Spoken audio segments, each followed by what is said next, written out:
बिहार में आज बैरिस्टर असदुद्दीन ओवैसी साहब की 3 जनसभाएं हुई। मुंगेर, ढाका और गोपालगंज के अंदर। गोपालगंज में इमाम पार्टी के प्रत्याशी अनस सलाम, मुंगेर से मुनाजिर हुसैन और ढाका से राणा रंजीत सिंह इमाम पार्टी के उम्मीदवार हैं। तीनों ही जनसभाओं में देखने को मिला कि युवाओं में और वहाँ की आवाम में काफ़ी ज़्यादा जज्बा और जोश है इस बार मजलिस के प्रत्याशियों को चुनाव में जिताने के लिए, ख़ास तौर से इमाम पार्टी के हिंदू प्रत्याशी राणा रंजीत सिंह के लिए।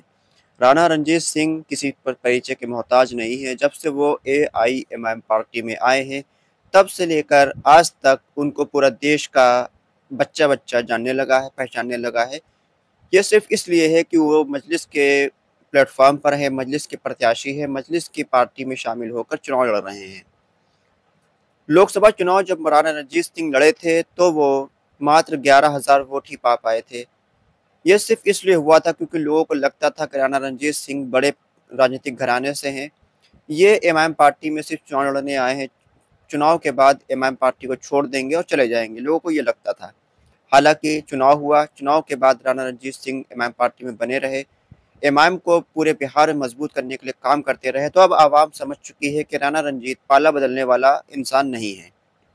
राणा रंजीत इमाम पार्टी के पैगाम को जन-जन तक पहुँचाने का काम कर रहा है और राणा रंजीत सिंह की लोकप्रियता इतनी ज़्यादा बढ़ चुकी है कि राणा रंजीत सिंह के जो प्रचार गाड़ियाँ हैं, उन पर हमला तक किया जा रहा है विरोधी पार्टियों के द्वारा। आज की जनसभा के अंदर बैरिस्टर असदुद्दीन ओवैसी साहब ने राणा रंजीत सिंह की सीट पर प्रचार किया। वहाँ पर लाखों की तादाद में आवाम आपको देखने को मिल रही है कि किस तरह से आवाम असदुद्दीन ओवैसी साहब को सुनने आई है ढाका की। ढाका के अंदर लगभग 30% के ऊपर मुस्लिम वोटर्स हैं और यहाँ पर आरजेडी फैसल रहमान को टिकट देती आई है। फैसल रहमान एक बार जीत भी चुके हैं और हार भी चुके हैं। तो यहाँ पर फैसल रहमान को आरजेडी ने एक बार फिर से टिकट दिया है, तो वहीं भाजपा ने अपने विधायक को टिकट दिया है। इमाम पार्टी ने राणा रंजीत सिंह को टिकट दिया है। राणा रंजीत सिंह की मजबूती इतनी ज़्यादा बढ़ चुकी है कि यहाँ पर सीधा-सीधा मुकाबला भाजपा और इमाम पार्टी के बीच होता हुआ नज़र आ रहा है। तो ये सीट अगर मुस्लिम वोट एक तरफ़ा तौर पर राणा रंजीत सिंह को इमाम पार्टी को पड़ गया, तो ये सीट इमाम पार्टी चुनाव जीत सकती है। इसके अलावा बात करें मुंगेर की, जहाँ आज असदुद्दीन ओवैसी साहब जनसभा किए हैं, तो वहाँ भी काफ़ी तादाद में आवाम देखने को मिली है और मुंगेर में जिस प्रत्याशी को इमाम ने उम्मीदवार बनाया है, उनका नाम है मुनाजिर हुसैन। वो जेडीयू से इस सीट पर 4 बार विधायक रह चुके हैं, सांसद भी रह चुके हैं और मंत्री भी रह चुके हैं। वो काफ़ी कद्दावर नेता हैं। बीच में जन स्वराज पार्टी में गए थे, उसको छोड़कर अब एमआईएम में आ चुके हैं और वो काफ़ी मजबूत प्रत्याशी हैं। असदुद्दीन ओवैसी साहब की जनसभा में देखने को मिला कि काफ़ी तादाद में लोग उनको सुनने और देखने आए थे। तो अगर इस सीट पर भी मुस्लिम वोटर्स एक तरफ़ा तौर पर इमाम पार्टी के प्रत्याशी मुनाजिर हुसैन को वोट देते हैं, तो ये सीट भी इमाम पार्टी चुनाव जीतने के लिए काफ़ी ज़्यादा मजबूत सीट मानी जा रही है।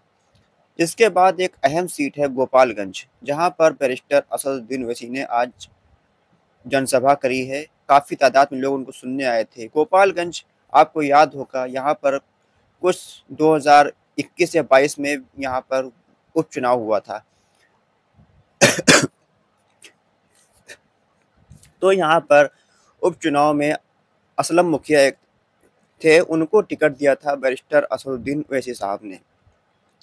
लगभग 12,500 वोट इस सीट पर वो लेकर आए थे और यहाँ पर भी ये बात हुई थी कि इनको देंगे तो भाजपा जीत जाएगी, ऐसा मसला था। लेकिन जब देखा आवाम ने कि 12,500 वोट इनको मिल गया है, इतना सब हो चुका है और इमाम पार्टी यहाँ पर मजबूती से चुनाव लड़ी है, तो अनस सलाम के जो वालिद थे असलम मुखिया, उनके बीच में हत्या भी हो गई थी। तो अनस सलाम, इस बार इमाम पार्टी ने अनस सलाम को अपना उम्मीदवार बना दिया है और अनस सलाम इमाम पार्टी के सिंबल पर गोपालगंज से प्रत्याशी हैं।